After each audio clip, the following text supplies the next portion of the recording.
মানিকগঞ্জের হরিরামপুর উপজেলার বলরা এলাকার ঐতিহ্যবাহী পশু বেচাকেনার একমাত্র বৃহত্তম হাট নয়ার হাট নামে পরিচিত।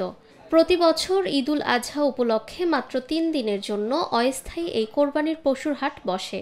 প্রচুর পরিমাণ গরু আসছে, এখানে ছাগল, ভেড়া, অনেক কিছু নিত্য প্রয়োজনীয় জিনিস আমাদের হাটে পাওয়া যায়। ঈদ পরবর্তী সময়েও প্রতি সপ্তাহে জমে ওঠে এই পশুর হাট।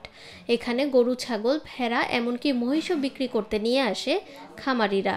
বর্তমানে ঈদ পরবর্তী সময়ে কেনাবেচা অনেকটাই কম বলে জানিয়েছেন নয়ারহাট ইজারাদার কর্তৃপক্ষ।